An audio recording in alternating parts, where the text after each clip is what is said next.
ಆತ್ಮೀಯರೇ, ಚಾನಲನ್ನು ದಯವಿಟ್ಟು ಸಬ್ಸ್ಕ್ರೈಬ್ ಮಾಡಿ, ಶೇರ್ ಮಾಡಿ, ಲೈಕ್ ಮಾಡಿ.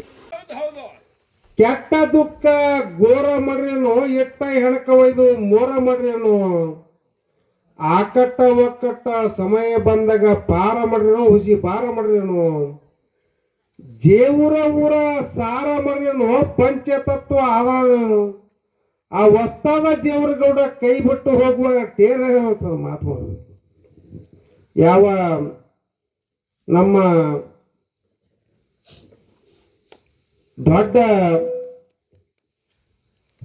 ಕಲಾವಿದರಾದಂಥ ಯಾವ ಬಿಜ್ಜರಿಗೆಯ ಸೋಮರಾಯ ಪೂಜಾರಿ ಅವರು ನಮ್ಮ ಚನ್ನಬಸಪ್ಪ ಗೌಡ್ರ ಪುಣ್ಯದ ಕಾರ್ಯಕ್ರಮಕ್ಕೆ ಅವರು ಬಂದು ಕಾರ್ಯಕ್ರಮ ಹಿಂಗೆ ಮಾಡಿದ. ಮತ್ತು ನಮ್ಮ ಮಾನಸಿದ ಮಾರೆಯವರು ಅವರು ಒಳ್ಳೆಯ ಕಲಾವಿದರು.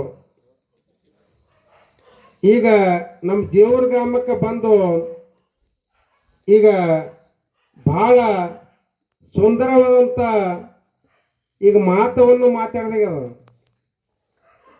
ಬಹಳ ಒಳ್ಳೆಯ ಉತ್ತಮ ರೀತಿಯಿಂದ ಹಿಂಗೆಲ್ಲ ಎರಡೂ ಕಲಾವಿದರು ನಮ್ಮ ರೇವಣ ಸಿದ್ದೇಶ್ವರನ ಒಂದು ಕಣ್ಣು ತಂಗಿಲ್ಲ.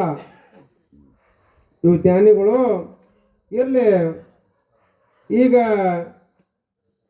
ಯಾವ ನಮ್ಮ ಲೋಣಿ ಗ್ರಾಮದ ಒಳ್ಳೆಯ ಕಲಾವಿದರಾದಂಥ ಯಾವ ಭೀಮ್ ಪೂಜಾರಿ ನಂದುಕೊಂಡ ಸಾಕಿನ ಲೋಣಿ ಗ್ರಾಮದ ಹಿರಿಯರು ಅವರಾದ್ರೂ ಕೂಡ ಯಾವ ನಮ್ಮ ಮಾನಸಿದ ಮಾರಾಯವ್ರಿಗೆ, ನಮ್ಮ ಬಿಜ್ಜರಿಗೆ ಸೋಮರಾಯ ಪೂಜಾರಿ ಅವರಿಗೆ ಇವರಿಗೆ 51 ರೂಪಾಯಿ ನೀವು ಕೊಟ್ಟರೆ ಅವರೇ ಸ್ವೀಕಾರ ಮಾಡಕ್ಕೆ ನಾವು